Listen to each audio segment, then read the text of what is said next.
Hello, നമ്മളിന്ന് നമ്മളുടെ കോഴിക്കുട്ടികൾക്ക് വേണ്ടിയിട്ട് ഒരു വലക്കൂട് ഉണ്ടാക്കുകയാണ് കേട്ടോ. ഇന്നവർ നമ്മൾ പുറത്തിറക്കാൻ പോകണം. അപ്പോൾ അതിന് വേണ്ടിയിട്ടുള്ള വലക്കൂടാണ്. അതെങ്ങനെ ഉണ്ടാക്കുക എന്നുള്ളത് നമ്മൾ ഈ വീഡിയോയിലൂടെ, ഷോർട്ട് വീഡിയോ ആണ്, നമുക്ക് വീഡിയോയിലൂടെ കണ്ടു നോക്കാം.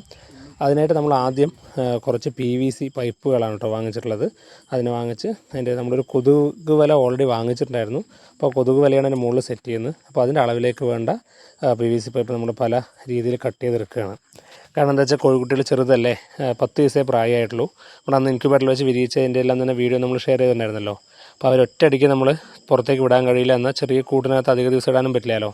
അപ്പോൾ അതിന് വേണ്ടിയിട്ട് അവർ മണ്ണിൽ വിടുന്ന സമയത്ത് അവർക്ക് മണ്ണിൽ നിന്നുള്ള ചെറിയ ചെറിയ പ്രാണികളെ ഇലയൊക്കെ കൊത്തി തിന്നാനും പറ്റും. എന്നാൽ മൊത്തത്തിൽ തുറന്നു വിടുന്ന സമയത്ത് ഉണ്ടാകുന്ന പ്രശ്നങ്ങൾ ഉണ്ടാവില്ല.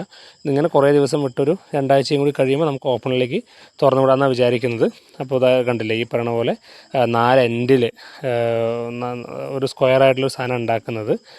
നമ്മളതിൻ്റെ ആരെങ്കിലും ഇത് എങ്ങനെയാണ് ചെയ്യാന്നുള്ള ഡീറ്റെയിൽ ആയിട്ട് അറിയണമെന്നുണ്ടെങ്കിൽ പറഞ്ഞാൽ ഞാൻ ഡീറ്റെയിൽ ആയിട്ടുള്ള ലോങ് വീഡിയോ ചെയ്യാം കേട്ടോ. അപ്പോൾ ഇതങ്ങനെ ഒരു ഫ്രെയിം സെറ്റ് ചെയ്തിട്ട് നമ്മളതിൻ്റെ മീതേക്ക് നമ്മുടെ കൊതുകുവല ഇട്ട് കൊടുക്കുകയാണ്. ജസ്റ്റ് അത്ര തന്നെ ഉള്ളൂ. കഴിഞ്ഞ അതിൻ്റെ അടിയിലെല്ലാം തന്നെ ഒരു ചെറുതായിട്ട് നൂലിട്ടൊന്ന് കെട്ടി ടൈ ചെയ്ത് വെക്കുന്നുണ്ട്. നമ്മൾ കോഴിക്കുട്ടിയുടെ ഉള്ളിലേക്ക് വിട്ടതാണ്. നോക്കൂ, ഇതിനിടെ കൂടെ ഒരു കാടക്കുട്ടനുണ്ട്. അതിൻ്റെ കഥ നമുക്ക് പിന്നീട് ഡീറ്റെയിൽ ആയിട്ട് ഞാൻ പറയാം. അവർ കണ്ടില്ലേ, ഇതേപോലെ മണ്ണിലുള്ള ചെറിയ ഇലകളും ഒക്കെ കൊത്തിപ്പെറുക്കും. ഇത്രയേ ഉള്ളൂ വീഡിയോ. Thank you.